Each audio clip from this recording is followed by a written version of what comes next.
कहते हैं प्रभु का एक भक्त ठिठुरती रात में घर से बाहर निकला। उसने घर से 10-20 कदम ही आगे बढ़ाए होंगे कि उसे एक भिखारी मिला जिसके शरीर पर कोई कपड़ा नहीं था। भिखारी गिड़गिड़ाया। उसने कहा, मैं ठंड के मारे ठिठुर रहा हूँ।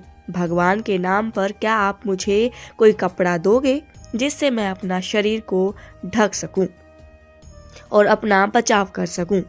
भगत ने एक शॉल ओढ़ा हुआ था। उसने दिल से सोचा कि इस शॉल के मैं 2 भाग कर सकता हूँ।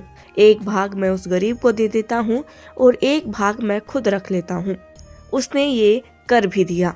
उसने एक भाग उस गरीब को दे दिया और एक स्वयं ओढ़ लिया। उसी रात भगत ने एक सपना देखा जिसमें अपने भगवान को आधा शॉल ओढ़े हुए पाया। हैरान होकर उसने पूछा, मालिक यह क्या, आपने सिर्फ आधा शॉल ओढ़ रखा है। भगवान ने बताया, तुमने मुझे इतना ही तो दिया था। यह मत सोचो कि परमेश्वर कहीं एक ही स्थान पर रहता होगा। मंदिर, मस्जिद, गिरजे और गुरुद्वारे में ही रहता होगा। वह उसमें भी है जिसको लोग शुद्र समझ लेते हैं। जरा देखो, वह ईश्वर उस विकलांग के चेहरे पर मुस्कुराता हुआ दिखाई देगा जिसकी तरफ हम देखना भी पसंद नहीं करते। साईं की पहचान करना और साईं से लगन लगाना बड़ी कठिन साधना है। ईश्वर तो हमारे भीतर की मांग है, वह हमारी आत्मा की धारणा है। उसकी कोई भौतिक तस्वीर नहीं बनाई जा सकती।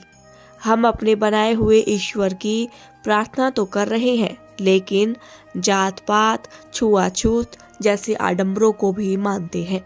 ईश्वर तो सब में है, आप में भी है और हम में भी है, पर हम उसकी खोज नहीं कर पा रहे हैं। परमात्मा हमारा स्वभाव सिद्ध अधिकार है। वह हमारे जीवन की हर संभावना का साथ सदा दे रहा है। धनवान धन को सपने नहीं देखता, धन तो उसके पास है।